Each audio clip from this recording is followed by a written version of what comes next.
प्राचीन काल की बात है। मगध के एक छोटे से गांव में एक धनी व्यापारी रहता था जिसका नाम वर्धन था। वर्धन धन धान्य से भरपूर था, लेकिन उसका स्वभाव अत्यंत घमंडी और क्रूर था। उसने अपने जीवन में कभी किसी की मदद नहीं की थी और लोगों से केवल अपने स्वार्थ के लिए संबंध बनाए रखता था। वर्धन को नफरत करने की आदत थी। जो भी उससे असहमत होता वह उसे अपना शत्रु मान लेता। एक दिन गांव में एक संत का आगमन हुआ। वह संत कोई और नहीं बल्कि स्वयं गौतम बुद्ध थे। गांव के लोग बुद्ध के प्रवचन सुनने और उनके सानिध्य का लाभ लेने के लिए उनके पास आने लगे। बुद्ध की करुणामयी दृष्टि और शांत स्वभाव ने गांव वालों का मन मोह लिया, लेकिन वर्धन को ये बात बिल्कुल पसंद नहीं आई। वर्धन ने सोचा, ये संत कौन होते हैं हमारे गांव में आकर हमारे लोगों को प्रभावित करने वाले।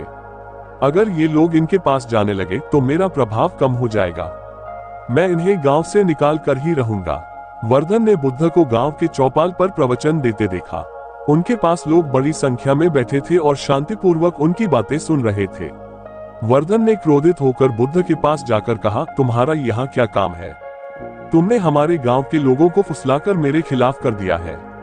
बुद्ध ने मुस्कुराते हुए कहा, हे वर्धन, मैं यहाँ किसी को तुम्हारे खिलाफ करने नहीं आया। मैं केवल सत्य की बात कर रहा हूँ। अगर तुम्हें कोई आपत्ति है तो तुम मेरे साथ संवाद कर सकते हो। लेकिन वर्धन ने उनकी बात को अनसुना कर दिया और उन्हें अपशब्द कहने लगा। बुद्ध शांत रहे और उसकी ओर करुणा से देखते रहे। अगले दिन वर्धन ने बुद्ध की परीक्षा लेने का निश्चय किया। उसने सोचा कि अगर मैं इस संत को अपमानित करूंगा तो ये जरूर गुस्सा करेंगे और इनका असली चेहरा सबके सामने आ जाएगा। उसने गांव के कुछ लोगों को बुलाया और बुद्ध के सामने जाकर कहा, तुम केवल झूठ बोलते हो और लोगों को भ्रमित करते हो। तुम्हारा ज्ञान किसी काम का नहीं है। लेकिन बुद्ध ने फिर भी कोई प्रतिक्रिया नहीं दी। वर्धन ने पूछा, तुम गुस्सा क्यों नहीं करते? बुद्ध ने मुस्कुराते हुए उत्तर दिया, अगर कोई तुम्हें एक उपहार देता है और तुम उसे स्वीकार नहीं करते तो वह उपहार किसके पास रहता है? वर्धन ने उत्तर दिया, उसके पास जिसने उसे दिया। बुद्ध ने कहा, वैसे ही तुम्हारा क्रोध और नफरत तुम्हारे पास ही रहेंगे, क्योंकि मैंने उन्हें स्वीकार नहीं किया। इस घटना के बाद वर्धन को समझ नहीं आया कि बुद्ध कौन है। उसने उनके बारे में और जानकारी इकट्ठा करने की ठानी। उसी रात वर्धन को एक अजीब सपना आया। उसने देखा कि एक विशालकाय वृक्ष उसके घर के सामने खड़ा है, जिसकी शाखाएं आसमान को छू रही हैं, लेकिन उसकी जड़ें खोखली हो चुकी हैं। तभी एक साधु वहां आता है और कहता है, ये वृक्ष तुम्हारे जीवन का प्रतीक है। अगर तुमने अपनी नफरत और अहंकार को नहीं छोड़ा तो ये गिर जाएगा। सपने से जागने के बाद वर्धन बेचैन हो गया। उसने सोचा, क्या ये सपना मुझे चेतावनी दे रहा है? क्या मुझे सच में कुछ बदलने की जरूरत है? अगले दिन वर्धन बुद्ध के पास गया और उनसे पूछा, हे संत, आप इतने शांत कैसे रहते हैं? क्या आपको कभी गुस्सा नहीं आता? बुद्ध ने कहा, गुस्सा और नफरत केवल आत्मा को जला देते हैं। वे तुम्हें भीतर से खोखला कर देते हैं, जैसे एक दीमक पेड़ को खा जाती है। अगर तुम चाहो तो मैं तुम्हें एक कहानी सुना सकता हूँ। वर्धन ने उत्सुकता से कहा, कहानी सुनाए। बुद्ध ने कहा, किसी समय की बात है, एक राजा था जिसका नाम सुरेश था। वह बहुत घमंडी और क्रोधी था। एक दिन एक गरीब किसान उसके पास अपनी समस्या लेकर आया। किसान ने विनम्रता से कहा, महाराज, मेरे खेत में पानी नहीं आ रहा है, कृपया मेरी मदद करें। राजा ने क्रोधित होकर कहा, मुझे तुम्हारी समस्याओं से क्या लेना देना, जाओ और खुद समाधान निकालो। किसान ने दुखी होकर गांव के एक संत से मदद मांगी। संत ने राजा के पास जाकर कहा, महाराज, एक राजा का धर्म है कि वह अपने प्रजा की सेवा करे। अगर आप ऐसा नहीं करेंगे तो आपकी शक्ति और समृद्धि जल्द ही नष्ट हो जाएगी। राजा ने उस संत का मजाक उड़ाया और उन्हें भगा दिया। लेकिन कुछ महीनों बाद राजा की फसलें नष्ट हो गईं और उसका राज्य संकट में पड़ गया।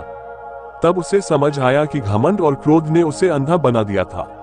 उसने संत से क्षमा मांगी और अपनी गलतियां सुधारी। इस कहानी ने वर्धन को झकझोर कर रख दिया। उसने बुद्ध से पूछा, क्या मेरे जीवन में भी ऐसा हो सकता है? बुद्ध ने उत्तर दिया, परिवर्तन की शुरुआत तुम्हारे भीतर से होती है। नफरत और अहंकार को छोड़ दो और करुणा और प्रेम को अपनाओ। यही जीवन का सत्य है। वर्धन ने बुद्ध के चरणों में झुककर क्षमा मांगी और अपनी गलतियों को सुधारने का प्रण लिया। उसने गांव वालों के साथ प्रेम और करुणा का व्यवहार शुरू किया। धीरे धीरे उसका जीवन बदलने लगा और वह गांव का सबसे प्रिय व्यक्ति बन गया। वर्धन के जीवन में परिवर्तन की शुरुआत हो चुकी थी। बुद्ध के शब्दों ने उसके हृदय में गहरी छाप छोड़ी थी। उसने अहंकार और नफरत को त्यागने का प्रण लिया, लेकिन ये राह आसान नहीं थी। वर्षों से उसके मन में जमी हुई कड़वाहट और स्वार्थ ने उसे कठोर बना दिया था। उस रात वर्धन ने अपने जीवन के बारे में सोचा। उसने महसूस किया कि उसकी संपत्ति तो बहुत है, लेकिन सच्चा सुख उसके जीवन से गायब है। उसे याद आया कि कैसे उसके लालच और घमंड ने उसकी माँ को भी उससे दूर कर दिया था। उसकी माँ ने उसे चेतावनी दी थी, बेटा, नफरत और घमंड से सिर्फ दुख ही मिलेगा। किसी दिन तुम्हारा घमंड तुम्हें नष्ट कर देगा। अगले दिन वर्धन ने गांव के लोगों से माफी मांगने का फैसला किया। उसने गांव के चौपाल में जाकर कहा, मैंने आप सभी के साथ जो व्यवहार किया उसके लिए मैं क्षमा मांगता हूँ। मुझे एहसास हो गया है कि मैं गलत था। मैं चाहता हूँ कि आप मुझे एक और मौका दें। कुछ लोग उसकी बात सुनकर आश्चर्यचकित हुए, तो कुछ ने उसे माफ कर दिया। लेकिन कुछ ने कहा, वर्धन, तुम्हारी आदतें इतनी आसानी से नहीं बदल सकती। हमें विश्वास नहीं होता कि तुम सचमुच बदल गए हो। ये सुनकर वर्धन का घमंड फिर से जागने लगा। उसे गुस्सा आया कि लोग उस पर विश्वास क्यों नहीं कर रहे। लेकिन उसने बुद्ध के शब्द याद किए और गुस्से को नियंत्रित किया। उसने खुद से कहा, यह मेरी परीक्षा है। अगर मुझे सच में बदलना है तो मुझे धैर्य रखना होगा। कुछ दिनों बाद बुद्ध ने गांव छोड़ने का फैसला किया। वर्धन ने उनके पास जाकर कहा, हे भगवान, आपने मेरे जीवन को एक दिशा दी है, लेकिन मैं अब भी कमजोर हूँ। कृपया मुझे बताइए कि मैं अपने मन के नकारात्मक विचारों को कैसे पूरी तरह से मिटा सकता हूँ। बुद्ध ने मुस्कुराते हुए कहा, परिवर्तन समय लेता है वर्धन। नफरत और अहंकार का जड़ से उन्मूलन तभी होगा जब तुम हर दिन अपने विचारों और कर्मों पर नियंत्रण रखोगे। खुद से पूछो, क्या मैंने आज किसी की मदद की? क्या मैंने किसी को चोट पहुंचाई? हर दिन अपनी आत्मा का आकलन करो और करुणा को अपनी आदत बना लो। बुद्ध के जाने के बाद वर्धन ने नए जीवन की शुरुआत की, लेकिन उसकी पहली कठिन परीक्षा जल्द ही आ गई। गांव के पास रहने वाला उसका पुराना दुश्मन हरिश्चंद्र, जिसे उसने कभी अपने व्यापार में धोखा दिया था, उससे मिलने आया। हरिश्चंद्र ने क्रोध में कहा, वर्धन, मैंने सुना है कि तुम बदलने की कोशिश कर रहे हो, लेकिन मुझे याद है कि तुमने मेरे साथ क्या किया था। तुमने मेरे परिवार को गरीबी में धकेल दिया। क्या तुम सच में अपने पुराने पापों को भूल सकते हो? वर्धन को ये सुनकर शर्मिंदगी हुई। उसने सिर झुकाकर कहा, हरिश्चंद्र, मैं जानता हूँ कि मैंने तुम्हारे साथ गलत किया। मैं अपने पापों का प्रायश्चित करना चाहता हूँ। कृपया मुझे एक मौका दो। हरिश्चंद्र ने उसका मजाक उड़ाया और कहा, तुम जैसे लोग कभी नहीं बदल सकते। ये शब्द वर्धन के अहंकार को फिर से जगाने वाले थे। उसका मन कहने लगा, क्यों न इसे दिखा दूं कि मैं अब भी ताकतवर हूँ। लेकिन उसने बुद्ध के शब्द याद किए और शांत रहकर कहा, तुम्हारा गुस्सा जायज है हरिश्चंद्र। मैं अपने कर्मों का प्रायश्चित करूंगा, चाहे तुम मुझे माफ करो या नहीं। हरिश्चंद्र से मुलाकात के बाद वर्धन ने अपने व्यापार का एक हिस्सा गांव के जरूरतमंदों के लिए समर्पित कर दिया। उसने एक सार्वजनिक भोजनालय खोला, जहां गरीब लोग मुफ्त में भोजन कर सकते थे। उसने गांव के हर व्यक्ति से व्यक्तिगत रूप से माफी मांगने का निर्णय लिया। धीरे धीरे लोग उसकी मेहनत को समझने लगे। उसकी दयालुता और विनम्रता ने लोगों के दिलों को छू लिया।